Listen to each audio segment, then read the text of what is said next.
গল্পটি কঠোরভাবে প্রাপ্তবয়স্কদের জন্য। গল্পটি সম্পূর্ণ কাল্পনিক, গল্পের চরিত্র ও গল্পটির সাথে বাস্তবের কোনো মিল নেই। আর আমাদের চ্যানেলের এই গল্পগুলো শুধুমাত্র বিনোদনের উদ্দেশ্যেই তৈরি করা, তাই গল্পটি নিজ দায়িত্বে শুনবেন। হাই বন্ধুরা, প্রেমিক পুরুষ গল্পের ১৯তম পর্বে তোমাদের স্বাগতম। আজকে এই পর্বে রোদ আর আহাদের সম্পর্ক এক নতুন মোড় নেবে। হয়তো তারা একে অপরের আরও কাছে আসবে, নাকি বাড়বে ভুল বোঝাবুঝি আর দূরত্ব। এখানে আছে ভালোবাসার মিষ্টি মুহূর্ত, আবার আছে কিছু ছায়া যা হয়তো অন্ধকার ঢেকে আনবে। যারা আগে পর্বগুলো শোনোনি তারা অবশ্যই ডিসক্রিপশনে দেওয়া লিস্ট থেকে শুনে নেবে, কারণ এই গল্পটা একেবারেই সংযোগ ছাড়া বোঝা যাবে না। তাহলে আর দেরি না করে হেডফোন পরে বসে পড়ো। শুরু করছি লেখক রওনা রুফায়েত জাহিদের লেখা বিশেষ ধারাবাহিক গল্প প্রেমিক পুরুষ, পর্ব ১৯। স্টেজের দিকে যাচ্ছিলাম, হঠাৎই আমার হাতে টান পড়ে। কিছু বুঝে ওঠার আগেই কেউ আমাকে অন্ধকারে টেনে নিয়ে যায়। আমার বুঝতে বাকি রইল না এটা কি। আহাদ ছাড়া অন্য কেউ হতেই পারে না। আমাকে অন্ধকারে স্টেজের পিছনে নিয়ে যায়, পাশের গেস্ট হাউসের দেওয়ালের সাথে আটকায়। আমি নড়চড় করতে পারছি না, ওনার শক্তির সাথে পেরে ওঠা অসম্ভব। আমি রেগে বলি, কি করছেন আপনি? এমন বিহেভ কেন করছেন? উনি আমার চেয়ে দ্বিগুণ রেগে উত্তর দেয়, কেন? আমার স্পর্শ ভালো লাগছে না? আমার কাছাকাছি থাকা ভালো লাগছে না তোমার?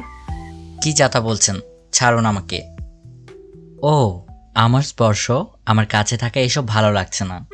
একটু আগে তো খুব হেসে বেসামাল হয়ে প্রত্যয়ের সাথে কথা বলছিলে, তখন তো তোমার চেহারায় এমন বিরক্তি দেখা যায়নি। এখন কেন? আপনি কি পাগল হয়ে গিয়েছেন? এসব কি বলছেন? আর তাছাড়া আমি যদি এমন কিছু করেও থাকি তাহলে আপনার সমস্যাটা কোথায়? উনি পাশের দেওয়ালে জোরে ঘুষি মেরে রেগে বললেন, আমার সমস্যা কোথায় মানে? আমার সমস্যা আছে, ১০০ বার আছে। তুমি কেন প্রত্যয়ের সাথে হেসে হেসে কথা বলবে? তো রেগে কথা বলতে বলছেন? বাই দ্য ওয়ে, আপনি কি জেলাস? কিন্তু কেন? আপনি তো আমাকে নিজের কেউই মনে করেন না, না আমাকে ভালোবাসেন। তো আমি অন্য কারোর সাথে থাকা না থাকায় আপনার কি আসে যায়? আমি তোমার সব প্রশ্নের উত্তর দিতে বাধ্য নই। তুমি প্রত্যয়ের সাথে কথা বলবে না, ব্যাস। প্রত্যয় ভাইয়ের সাথে কথা বলবো না, আশার ভাইয়ের সাথে কথা বলবো না। তাহলে আমি কথা বলবো কার সাথে? আসলে আপনি কি চান বলুন তো? কেন আমার উপর বারবার এমন অধিকার বোধ দেখান? আপনার নিজের উপর আমার কতটুকু অধিকার খাটাতে দেন? আপনি যখন কথায় কথায় স্বপ্ন স্বপ্ন করেন তখন আমার কেমন লাগে তা একবার বোঝার চেষ্টা করেছেন? আমার কতটা খারাপ লাগে তা কি একবার বুঝেছেন?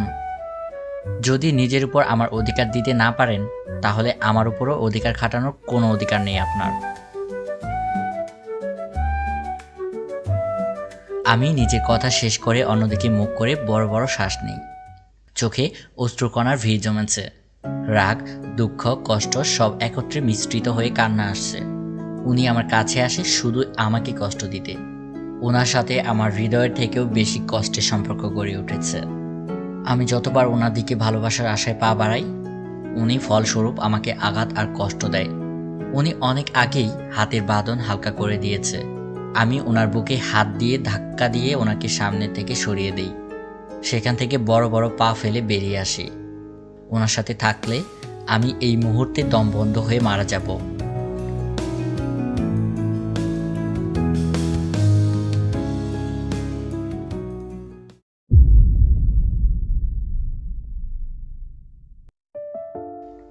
মাহিয়াপুকে হলুদ ছোঁয়াই, সাথে আহাদও। সবাই গ্রুপ ডান্স করছে, কেউ কেউ আবার কাপল ডান্স করছে।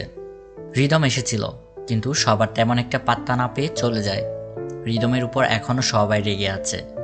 নাম জানতো রিদমের চেহারা দেখতেও নারাজ। মুস্তাফিজ ভাইয়ার বাড়ির লোকেরা যাওয়ার পর মুস্তাফিজ ভাইয়াও আসে। সবাই একসাথে ডিজে গানে ডান্স করে। এক সময় মাহিয়াপু আমাকে টেনে তাদের মাঝে নিয়ে যায়। অনেক মানুষের ভিড় আর ধাক্কাধাক্কি, আমি কিছুতেই বের হতে পারছি না। আচমকাই আহাদ কোথা থেকে যেন আমার সামনে এসে দাঁড়ায়। দু হাত দিয়ে আমাকে নিজের বেড়াজালে আটকায়, যেন কেউ আমার কাছে ঘেঁষতে না পারে। আমি ওনার দিকে রাগী দৃষ্টিতে তাকাই, কিন্তু উনি সেদিকে কোনো তোয়াক্কাই করে না। উনি আমার দিকে গাঢ় দৃষ্টিতে তাকিয়ে। আমি ওনার চোখে চোখ রেখে ওনার দিকে তীক্ষ্ণ দৃষ্টিতে তাকিয়ে আছি। দুজনের চোখে চোখে যুদ্ধ চলছে। এক সময় পিছন থেকে কারো ধাক্কায় ওনার বুকে এসে পড়ি। উনিও আমাকে আলতো করে জড়িয়ে ধরে। সরে আসার চেষ্টা করলে উনি হাতের বাঁধন আরও শক্ত করে ধরে। ওনার চোখে চোখ রেখে মনের রিংটন বেজে ওঠে। বারবার বলতে ইচ্ছে করছে, ভীষণ ভালোবাসি আমার প্রেমিক পুরুষ, আপনাকে ভীষণ ভালোবাসি।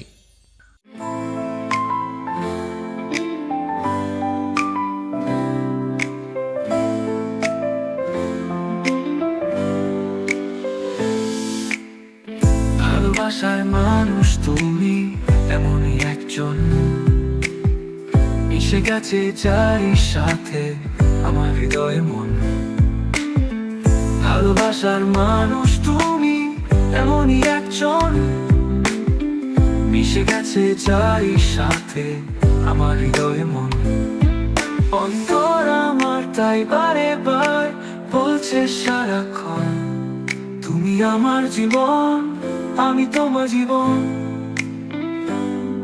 তুমি আমার জীবন, আমি তোমার জীবন। চাইলেও তোমাকে পারবো না সরাতে, তুমি হীন না আমি অপূর্ণ। ভালোবাসা হয়ে যদি জীবনে না সরাতে, এ হৃদয় হতো প্রেম শূন্য।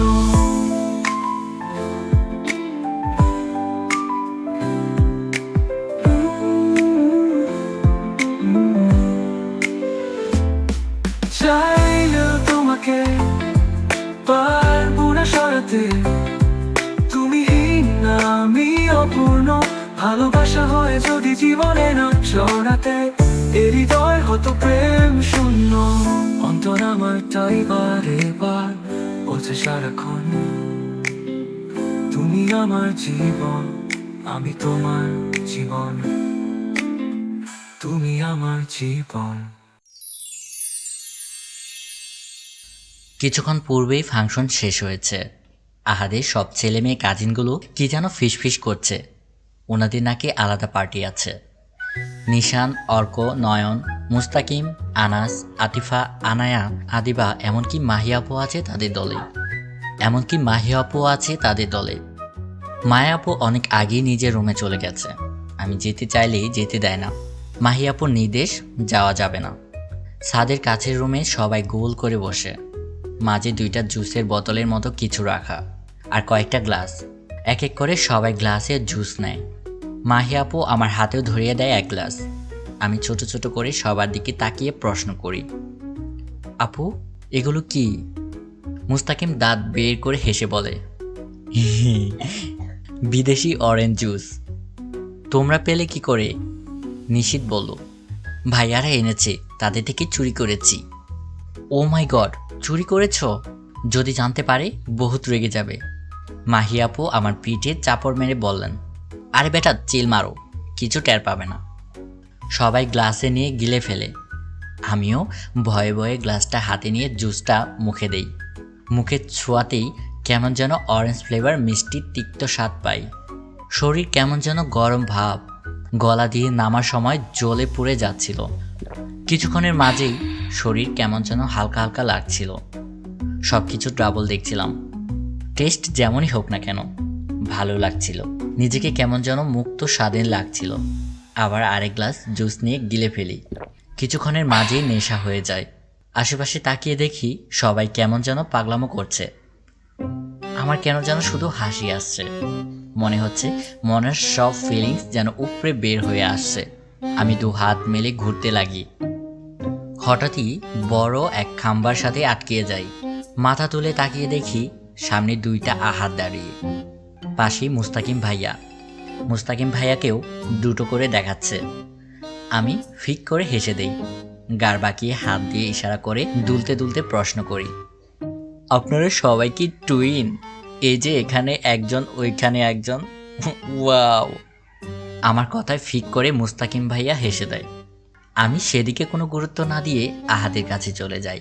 ওনার গলায় নিজের হাত পেঁচিয়ে কপাল কুঁচকে ওনার দিকে তাকাই। আহাদ আমার দিকে নিজের ভয়ঙ্কর অগ্নিদৃষ্টি নিক্ষেপ করেছে। Who cares? আমি আদো আদো গলায় জিজ্ঞেস করি, এই যে নরপিশাচ, সবসময় কেন এমন অগ্নিরূপ ধারণ করেন বলেন তো? নাম নরপিশাচ বলে কি সবসময় অগ্নিরূপ ধারণ করতে হবে বলুন? উনি দাঁতের দাঁত চেপে উত্তর দেয়, তুমি কি চুপ করবে? না না, আমি একদম চুপ করব না।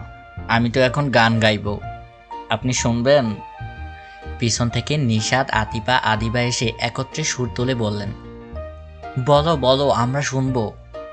আমি আহাদের দিকে তাকিয়ে ঠোঁটে হাসি টেনে জোরে গান ধরি, বন্ধুর দুইটা চোখ, আরে বন্ধুর দুইটা চোখ, বন্ধুর দুইটা চোখ, জানো দুই নালা বন্দুক, আরে গুল্লি পাইরা ডিসকাও ডিসকাও, আরে গুল্লি মাইরা ভাঙলো আমার মনের সিন্দুক।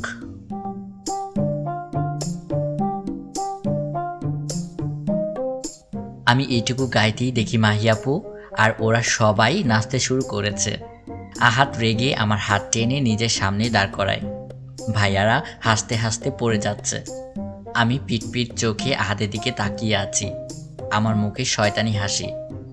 আহাদ আমাদের সবাইকে ইচ্ছে মতো ঝেড়ে দিয়ে আমার দিকে তাকায়, ধমক দিয়ে বললেন, যা তামাশা করার করেছ, এবার রুমে চলো। না, আমি যাব না। রোদ, আমি বলছি রুমে চলো। আমি বলেছি তো, আমি যাব না।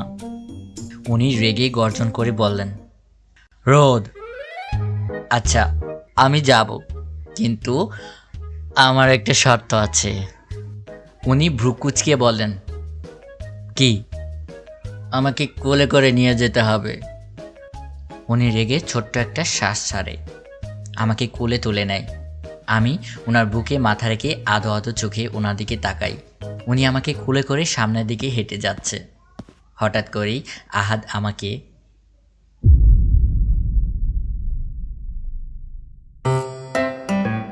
তো বন্ধুরা, শুনছিলে প্রেমিক পুরুষ গল্পের 19 পর্ব। তো বন্ধুরা, আজকে প্রেমিক পুরুষ এর পর্ব এখানে শেষ। রোদ আর আহাদের এই যাত্রা কোথায় গিয়ে থামবে তা জানার জন্য তোমাকে অপেক্ষা করতে হবে আগামী পর্ব পর্যন্ত। তোমাদের প্রতিটা লাইক, কমেন্ট আর শেয়ার আমার জন্য ভীষণ মূল্যবান, কারণ সেখান থেকে আমি বুঝতে পারি তোমরা এই গল্পটা কতটা উপভোগ করছো। যদি গল্পটা ভালো লেগে থাকে তাহলে অবশ্যই চ্যানেলটা সাবস্ক্রাইব করে নোটিফিকেশন অন করে রাখো, যাতে পরের পর্ব মিস না হয়। আমি ছিলাম তোমাদের সাথে, আর ছিল রওনা প্রোফাইল জাহিদের লেখা প্রেমিক পুরুষ। আবার শোনা হবে পরের পর্বে। ততক্ষণ পর্যন্ত শুভরাত্রি, ভালো থেকো, বাই।